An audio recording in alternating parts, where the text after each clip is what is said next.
Operation ಸಿಂಧೂರ ಸಂಪುಟ ಸಭೆಯಲ್ಲಿ ಪ್ರಸ್ತಾಪವನ್ನು ಮಾಡಲಾಗಿದೆ. ಅಫ್ಕೋರ್ಸ್ ಭಾರತ ಒಂದು ಲೋಕತಾಂತ್ರಿಕ ದೇಶವಾಗಿ ಸಂಪೂರ್ಣ ವಿವರಣೆಯನ್ನು ಕ್ಯಾಬಿನೆಟ್ಗೆ ಕೊಡಬೇಕಾಗತ್ತೆ. ಭಾರತೀಯರು ಹೆಮ್ಮೆ ಪಡೆಯುವಂಥ ವಿಷಯ ಅಂತ ಮೋದಿ ಹೇಳ್ತಿದ್ದಾರೆ. ಸಭೆಯಲ್ಲಿ ಮೋದಿ ಸಂಪುಟ ಸಚಿವರ ಬಹುಪರ ಅಫ್ಕೋರ್ಸ್ ಮೋದಿಗೆ ಅಲ್ಲಿ ಅಭಿನಂದನೆಯನ್ನು ಸಚಿವರು ಹೇಳಿದ್ದಾರೆ. ಭದ್ರತಾ ಕುರಿತು ಸಂಪುಟ ಸಭೆಯಲ್ಲಿ ಸಂಪೂರ್ಣ ಚರ್ಚೆ ಆಗಿದೆ. ಪ್ರಧಾನಿ ಮೋದಿ ಜೊತೆಗೆ ಇಡೀ ಭಾರತವೇ ನಿಂತಿದೆ. ಹೀಗಾಗಿ ನಿಮ್ಮ ಯಾವುದೇ ನಿರ್ಣಯಗಳಿದ್ರೂ ಕೂಡ ನಾವು ಅದನ್ನು ಬೆಂಬಲಿಸ್ತೀವಿ ಅನ್ನುವಂಥ ಮಾತನ್ನು ಈಗ ಸಹಜವಾಗಿ ಸಂಪುಟ ಸಚಿವರು ಹೇಳ್ತಾ ಇದ್ದಾರೆ. ಇದಕ್ಕೆ ಸಂಬಂಧಪಟ್ಟಂತೆ ಬ್ರೀಫಿಂಗ್ ಆಗಿರೋ ಬಗ್ಗೆ ಮಾಹಿತಿ ಲಭ್ಯವಾಗ್ತಾ ಇದೆ. ಸಂಪುಟ ಸಭೆಯಲ್ಲಿ ನಿರೀಕ್ಷೆ ಮಾಡಿದ್ವಿ ಏನಾಗಿತ್ತು ಅಂತ. ಇದಕ್ಕೆ ಸಂಬಂಧಪಟ್ಟಂತೆ ಅಫ್ಕೋರ್ಸ್ ಇದೆಲ್ಲ ಡೀಟೇಲ್ಗಳನ್ನು ನಾವು ಕೇಳೋಣ. ಅಫ್ಕೋರ್ಸ್ ಗಿರೀಶ್ ಜಿ, ತಾವು ಯಾವ ರೀತಿ ಇದನ್ನು ನೋಡ್ತೀರಿ? ಅಫ್ಕೋರ್ಸ್ ಎರಡು ವಿಚಾರಗಳಿದೆ.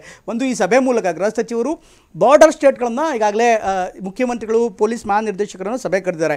ಈ ವಿಚಾರವನ್ನು ಗಮನಿಸ್ತಾ ಇದ್ದಾರೆ. ಅಫ್ಕೋರ್ಸ್ ಸಿವಿಲ್ ಡಿಫೆನ್ಸ್ ವಿಚಾರವೇ ಹೆಚ್ಚಾಗಿರ್ಬೋದು ಅಂತ ಅನಿಸ್ತಾ ಅಲ್ವಾ? ಹೌದು, civil defence plays a very major role ಈಗ.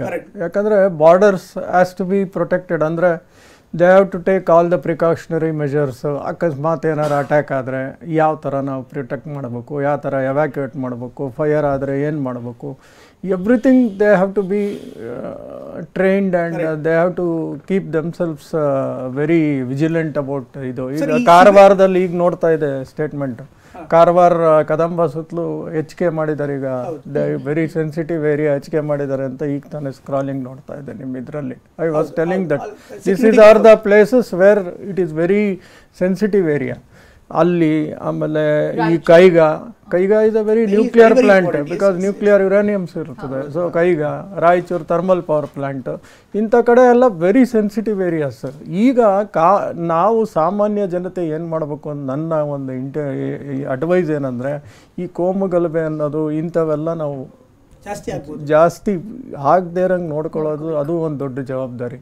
ಈ ಸೆನ್ಸಿಟಿವ್ ಏರಿಯಾ ಕಾಪಾಡೋದು ಒಂದೇ ಅಲ್ಲ, ಈ ಕೋಮ್ ಗಲಾಟೆಗಳು ಅದನ್ನು ವೈಭವೀಕರಿಸೋದು.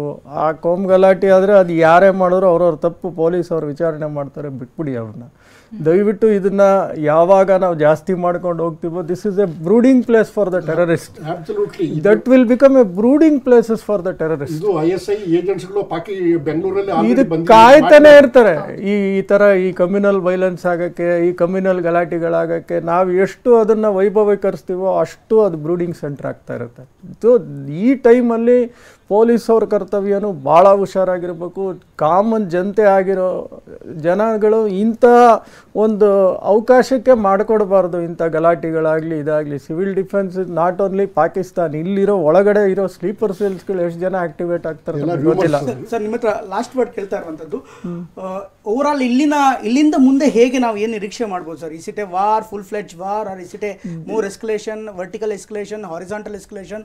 ಏನಾಗತ್ತೆ ಇಲ್ಲಿಂದ? ನೀವು ಭದ್ರತಾ ಎಕ್ಸ್ಪರ್ಟ್ ಆಗಿ ತಾವು ಯಾವ ರೀತಿ? There will be an escalation, but ಅಷ್ಟರಲ್ಲಿ ನನ್ನ ಪ್ರಕಾರ ಎಸ್ಕಲೇಟ್ ಆದರೂ probably the international forum may not allow us for more and more escalation.